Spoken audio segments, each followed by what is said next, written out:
Good evening, members of the school board. We are Dogwood High School students. I'm Elizabeth.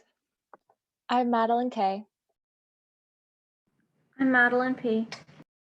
I'm Anya. And I'm Kevin. We are thrilled to be meeting with you today to discuss our proposal for a campaign to increase awareness of how the actions of our school community can affect water quality in our watershed. Here at Dogwood High, our water is sourced from the Dogwood Reservoir, which is used for recreation as well as our water source. As a school, we care about our water quality and the health of our community and natural environment, and an important aspect of protecting our community's health is by spreading awareness of the best methods of improving water quality in Dogwood Reservoir. There are two major streams that are tributaries to the Dogwood Reservoir, and when completely full, the reservoir could hold 883 million gallons of stored water, with a water surface area of 366 acres.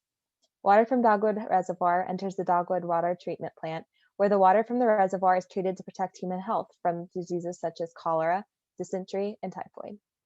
This water treatment process has 5 steps, which remove pollutants and excess materials.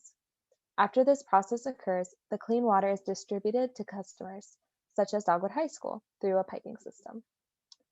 Understanding the watershed of Dogwood Reservoir is key to finding ways to improve water quality and creating a successful water quality awareness campaign. The reservoir drains a watershed of over 250 square miles. The watershed for Dogwood Reservoir is about 6% residential and commercial, 23% agricultural, and 71% forest. As we are interested in water quality, we have examined the policies that protect it, such as the Safe Drinking Water Act, or the SDWA, which serves as the national basis for water quality standards. The SDWA sets a maximum level for various types of contaminants. State drinking water programs, such as the Office of Drinking Water in the Virginia Department of Health and the Virginia Department of Environmental Quality, are granted the authority to enforce the SDWA. They make sure plants test for contaminants, review water system improvements, conduct inspections, provide training, and take action against plants that are not in compliance. Another important resource we used are consumer confidence reports required by the SDWA, which are annual water quality reports which inform customers with general information about their water source, the overall quality of the drinking water that year, and the treatment techniques that are utilized. These are the 2019 and the 2020 CCRs from Dogwood Service Authority, which communicate the level of contaminants present compared to EPA standards. As can be seen, the Dogwood Water and Sewer Authority is doing an excellent job, and all contaminant levels are safely under regulatory limits. For example, levels of nitrates are 25 times below the national standards. However, the CCR fails to account for a large amount of resources expended by the reservoir in order to maintain these standards. And for contaminants such as lead, the goal will always be zero contamination. After examination of other sources, our team has found 3 key problems with our water quality: periods of eutrophication, and past problems with lead in the water.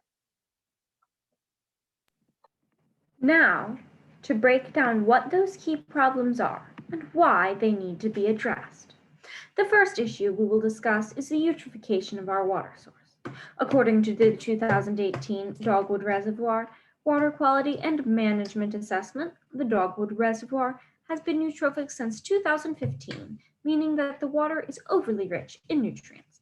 This can result in prolific algal blooms, which have numerous detrimental effects on water quality, including depriving the reservoir of oxygen. The main nutrients which result in eutrophication are nitrates and phosphates. Nitrates and phosphates are contaminants, which are most commonly introduced to our waterways through overfertilization by homeowners and farmers.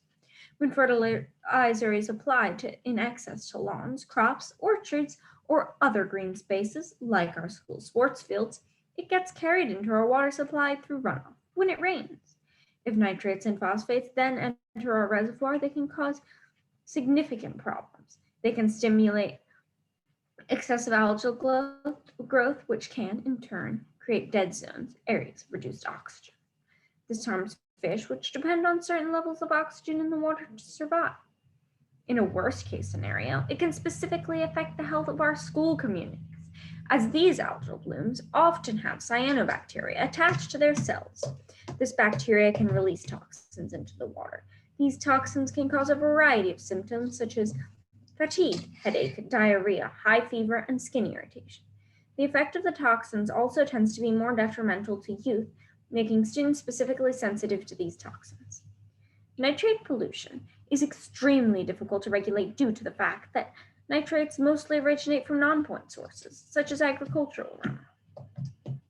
The Clean Water Act only explicitly regulates point source pollution, meaning it is up to state and local programs to collaborate with residents and farmers to implement best management practices.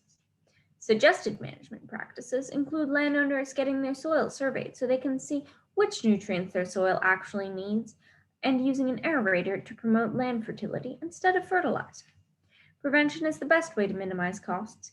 2015 alone, Dogwood Reservoir spent a total of $37,000 on 5 treatments of chemical algicide, not to mention their implicit costs, such as a decrease in property values, loss of recreational space and game fish, and medical expenses that accompany these algal blooms.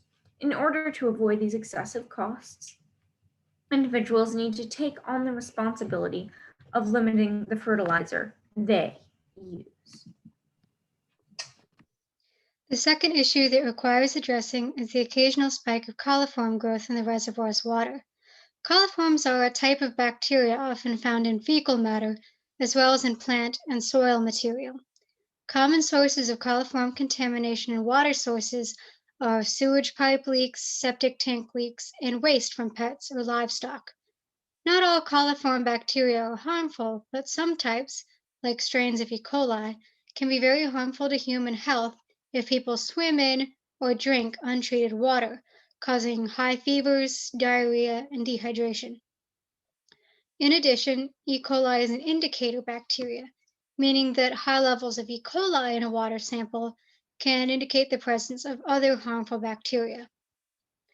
Though Dogwood Reservoir hasn't had many recent violations, other common recreation sites in the watershed have exceeded safe levels.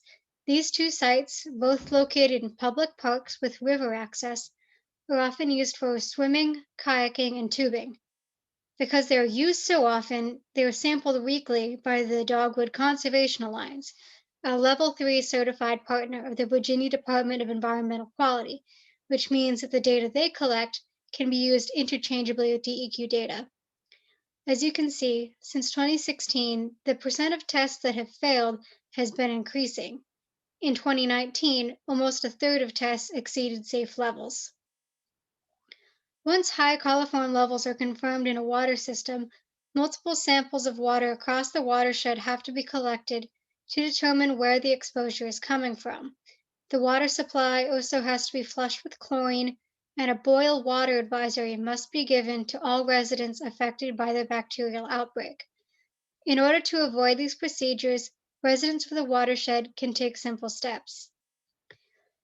Best management practices already in place include prohibiting swimming in the reservoir and chlorinating water during the water treatment process.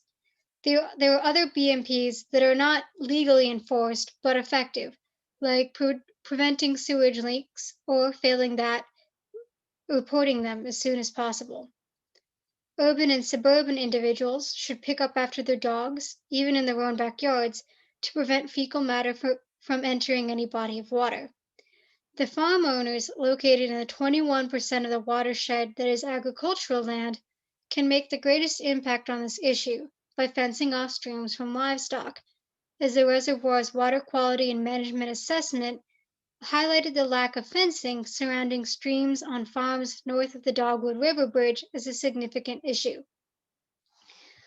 Best management practices for managing stormwater runoff can also reduce bacterial proliferation and turbidity. Turbidity is the relative clarity of water, and very murky water can indicate poor stream health, disruption caused by construction, erosion, or algae. Taking steps to reduce the amount of sediment in streams is important because bacteria often adhere to sediment. Stormwater BMPs tend to fall into 2 broad categories, creating a buffer of vegetation or a riparian buffer to stabilize the soil and filter out pollutants, or capturing stormwater in temporary or permanent ponds. These riparian buffers are extremely important to our community, as is seen by our county enacting local legislation called the Water Protection Ordinance, prohibiting the destruction of riparian buffers along major rivers in our county. These BMPs are also effective for reducing the impact of fertilizer runoff, another major concern for Dogwood Reservoir. The final problem that we as a community need to address are the lead pipes that remain in Dogwood High. Although lead levels in the reservoir have not exceeded the national limit since 1981, individual water quality tests at Dogwood High have exposed a problem with lead in our pipes. Previously, tests on water fountains have come back positive for lead. These fountains and their attached pipes were replaced, but several fountains with lead pipes, which didn't test positive at the time, still remain in the school. It is true that these existing lead pipes are not an automatic health threat. An oxidized layer of metal in the pipes prevents water from directly contacting the lead. And the lead and copper rule by the EPA provides safeguards for lead pipe usage, such as requirements for corrosion treatment, frequent tap testing, and a national concentration lead limit of 15 parts per billion. However, these pipes remain a risk. An increase in acidity of the water could enable it to corrode this protective layer and allow lead to leach into the drinking water. It is unlikely that these consequences would be as harmful as those seen in Flint, Michigan, but as the World Health Organization states, there is no safe blood lead concentration. Concentrations as low as 5 parts per billion may be associated with decreased intelligence, behavioral difficulties, and learning problems. These risks make it imperative that any pipes containing lead are replaced in order to make the school a safer place for students. Although the exact number of lead pipes remaining in the school is unknown, just accounting for the 4 older water fountains that we know of and the pipes directly connecting to them, we estimate that the total replacement cost would be at least $9,200. This number was calculated with estimates from Home Advisor and prices for PEX pipe replacements. In order to fund this, we propose that if Biden's infrastructure plan passes with an increase to the Clean Water State Revolving Fund, these new funds should be used for the replacement of the pipes. In addition, through our community outreach event, we also hope to fundraise in order to contribute to these costs. We believe that replacing the school's lead pipes is necessary in order to protect the health and safety of our school community, and believe that this should be a top priority for Dogwood Public School System and the Dogwood Service Authority.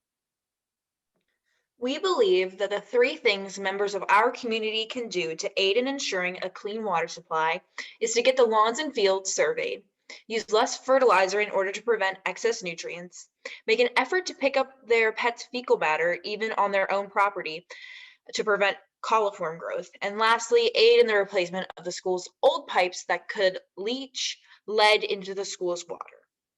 In order to communicate these ideas, we propose a community water day that will take place on Dogwood High School's football field.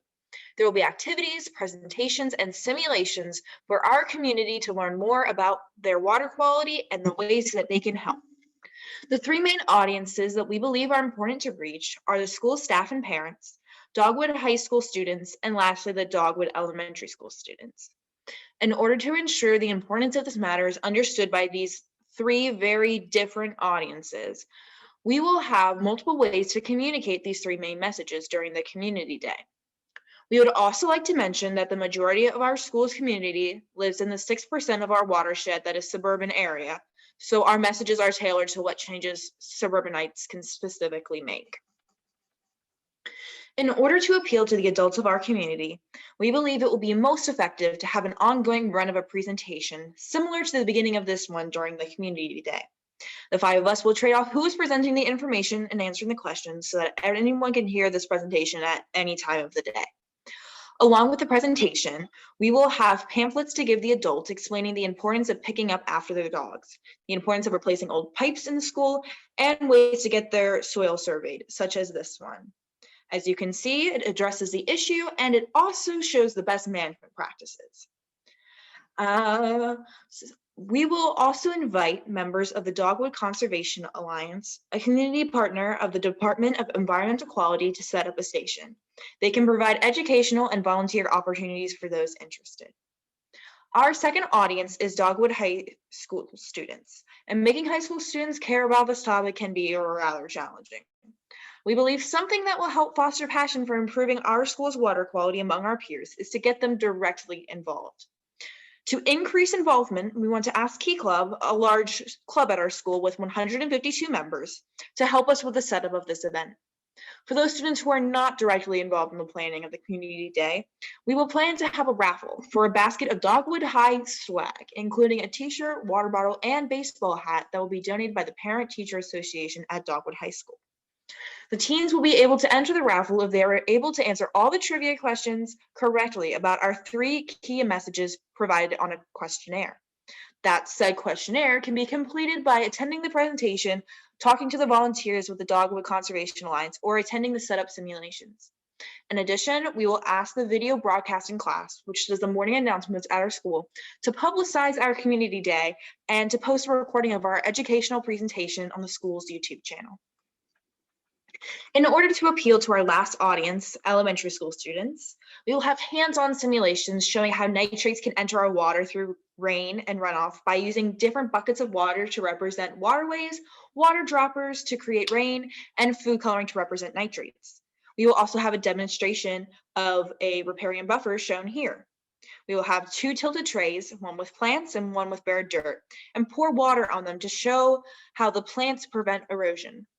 Shown here are 2 simple water filters made with sand and gravel, which will help us explain the concept of turbidity. We will also reach out to elementary school art teachers and ask them to aid students in creating posters about water health that we can hang up during the event, which will allow these students to become directly involved. Lastly, we will send home pamphlets and posters with elementary school students to reach their parents. We will not charge admission for this event as we want as many people as possible to come, but we will have donated snacks for sale at this event and a basket for donations. Any profits made from this event will be put towards supplementing the cost of replacing the pipes in the school. Our goal for this event is to raise $1,000, which is about 10% of the total cost of replacing the pipes.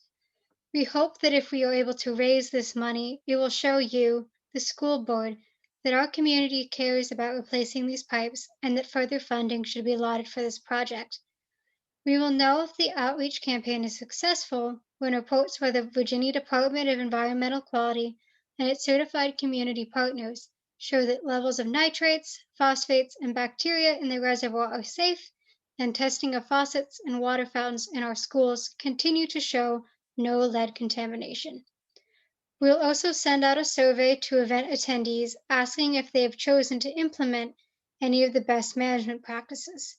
If we do not see any improvement, we will continue to hold more community water days focused on different issues. We truly believe that this community day will improve the water quality of Dogwood Reservoir and that we will be able to effectively communicate these important messages. Thank you for your time and your consideration of our proposal. The following is our bibliography.